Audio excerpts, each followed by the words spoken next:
الذين يؤمنون بالغيب ويقيمون الصلاة ومما رزقناهم ينفقون والذين يؤمنون بما أنزل إليك وما أنزل من قبلك وبالآخرة هم يوقنون أولئك على هدى من ربهم وأولئك هم المفلحون.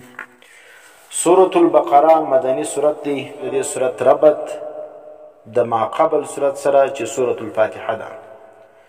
ربط بیا دوه قسم دی، یو ربط اسمی دی، یو ربط معنوي دی. ربط اسمی دا توایي چې د دواړو سورتو د نامو په مابینځ کې ربط موږ بیان کو، او ربط معنوي دا تول کیږي چې د دواړو سورتو د مضامینو په مابین کې کومه رابطه ده، کومه رشته ده، هغه موږ بیان کو. نو ربط اسمی څه دی؟ سورة الفاتحه، او دلته چې کوم دی هغه سورة البقره. نو څه معنا دا ده؟ ربط اسمی څه رقم سو؟ فاتحة امرنا، زموږ د کار شروع چې کوم دغه چیز د ایاک نعبد و ایاک نستعین، زموږ د کار شروع په دې خبره کیږي چې موږ به خاص د یو الله عبادت کو او خاص یو د الله سره مدد غواړو. معنی تخصیص د عبادت د الله او تخصیص د استعانت د الله. وس دا وسوله نو سوره بقره کې چیش دی؟ ولا نعبد البقره. ویني ربط رالی کنه رالی زموږ د کار شروع په دې باندې سوله چې موږ به خاص د الله عبادت کو او خاص د الله سره مدد غواړو. ولا نعبد البقره، او موږ به عبادت د غوا نه کوو لکه څنګه چې هندوان چې کوم د غوا عبادت کوي. لیکن دلته چونکې خاص بقره ذکر شوی ده، هندوان خاص د غوا عبادت کوي، نو صراحتا رد دی اول پر هندوان باندې چې موږ د غوا عبادت نه کوو. او ربط معنوي څه دی؟ ربط معنوي دا دی چې سوره فاتحه کې ذکر شوی چې اهدنا الصراط المستقیم.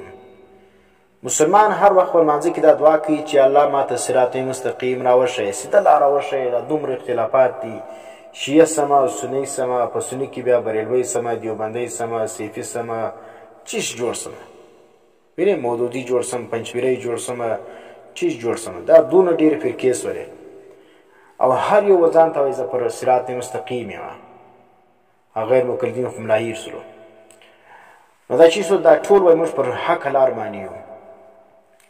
نو انسان هر وخت دا دعا کوي د حق لار و هر چا ته سمه نه معلومیږي. نو دا دعا چې کوم د الله موږ ته راښولې ده چې فسادونه فتنې به ډېرې زیاتې وي، تاسو به هر وخت دا دعا کوئ چې اهدنا الصراط المستقیم، یا الله ماته سیده لار راوښیه. نو الله پاک چې کوم دی هغه د بنده دا دعا قبوله کړه. په سوره فاتحه کې دعا وکړه، په سورة البقره کې الله د دې دعا د قبولیت اظهار ورته وکړي چې دا دعا ستا د قبوله ده، ته هدایت غواړې. نو هدایت چې کوم دی هغه دغه دی: ذلك الكتاب لا ريب فيه هدى للمتقين. ورته وګوره بنده وایي یا الله ما ته هدایت را نصیب کې، ما ته صراط مستقیم را نصیب کې. نو صراط مستقیم چیش ده؟ ذلك الكتاب، دا کامل کتاب دی، لا ریب فیه، په دې کې هیڅ شک نسته.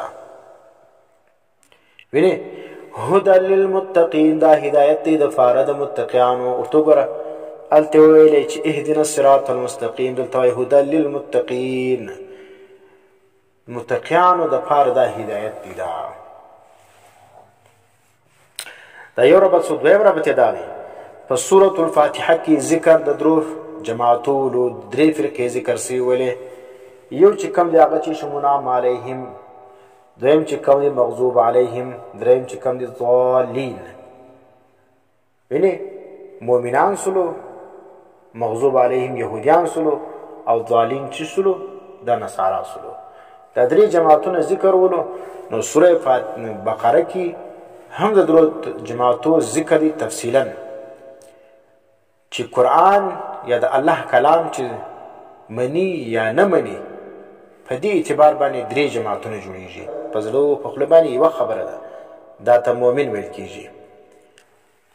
د الله خبره مني، د الله توحید مني، د نبی رسالت مني، آخرت مني. او دویم بیا هغه دی په زړه په خوله باندې یوه خبره ده لیکن چې دی انکار کوي، نه الله مني، نه د الله یووالی مني، نه رسول مني، نه قیامت مني. وینې دا کافر سلو. او دریم قسم بیا هغه انسانان دي چې لا اله هؤلاء ولا اله هؤلاء مذبذبین بین ذلک، نه مؤمن دي، نه د مؤمن په جماعت کې سم داخل دي، نه د کافر په جماعت کې داخل دي. په ظاهر مسلمان، په عقیده کې کافر. وینې په عقیده کې کافر، د کافر د جماعت څخه ځان را ایستلی دي، په صف د مؤمن کې ولاړ دي. نو په صف د مؤمن کې د کافر ولاړ دي. دا دریم جماعت د منافقان ده.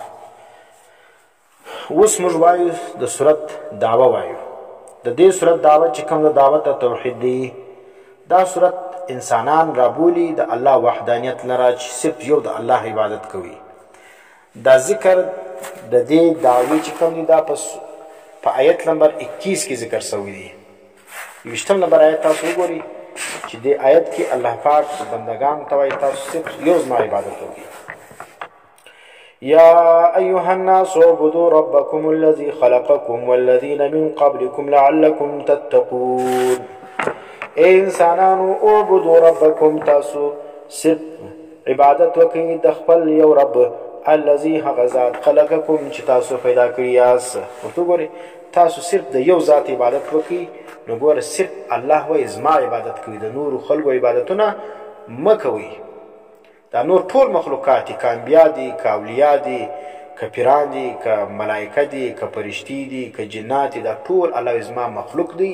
د دې عبادت مه کوئ، د دې څخه د خیر د شر تبع مه کوئ، په وخت د حاجاتو کې ماته آوازونه کوئ.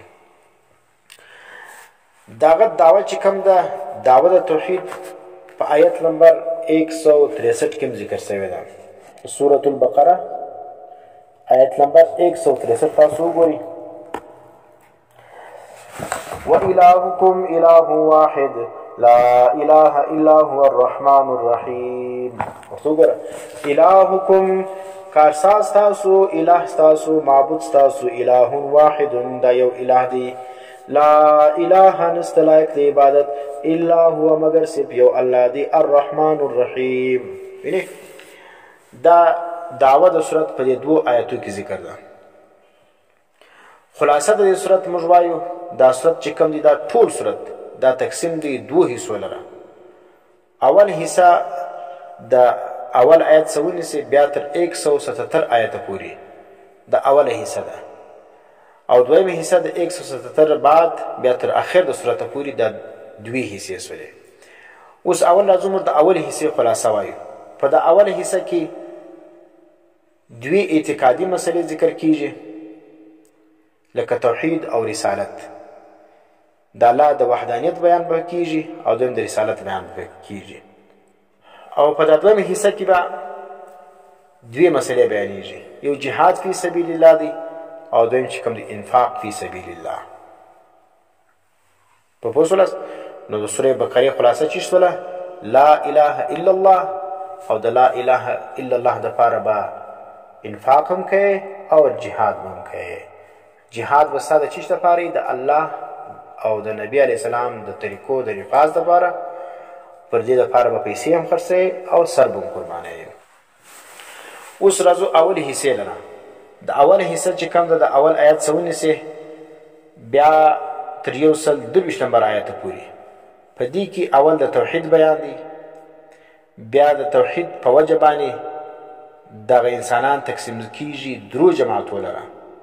بعضی توحید مني هغه مؤمنان سلو، بعضی توحید نه مني دا کفار سلو، بعضی چې کوم دی هغه په خپل باندې اقرار کوي لیکن په ځل باندې انکار کوي، دا منافقین سلو. دا درې سره جماعتونه سوره بقره په اول سر کې دا درې سره تذکرہ کوي.